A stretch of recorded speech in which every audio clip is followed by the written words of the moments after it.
চট্টগ্রামের হাটহাজারীর আমান বাজারে সিএনজি চালকের ছুরিকাঘাতে ২ পরিবহন শ্রমিক নিহত হয়েছেন।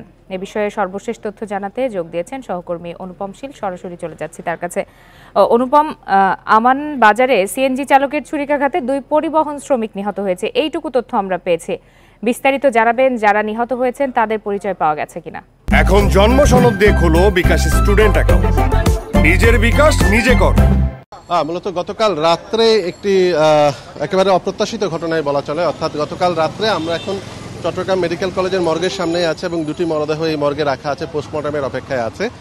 গতকাল রাত্রে আমানবাজার এলাকায় এখানে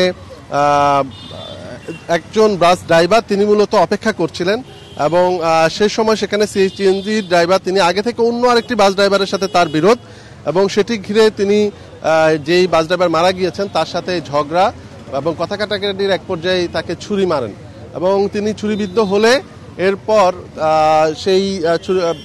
সেই লোকটি তিনি মূলত দৌড়ে আরেকটি বাসে ওঠার চেষ্টা করেন।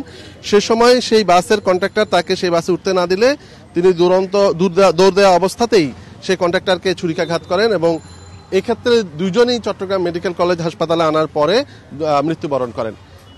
একেবারে রাস্তাঘাট মানে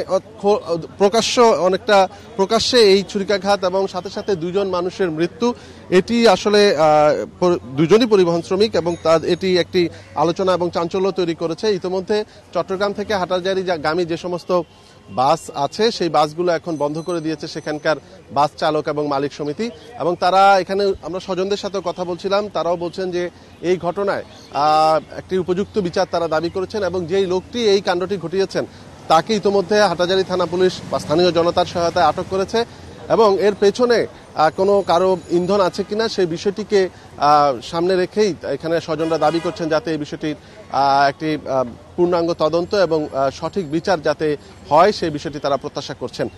আর যে বাস ড্রাইভারটি মারা গেছেন সেই আসলে আমরা তার ডিটেলস পেয়েছি, তবে পরিবহন শ্রমিক আরেকজন যে সহকারী মারা গেছেন তার সম্পর্কে এখনো বিস্তারিত জানা যায়নি।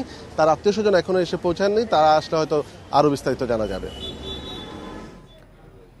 সহকর্মী অনুপম শীল জানাচ্ছিলেন চট্টগ্রাম থেকে।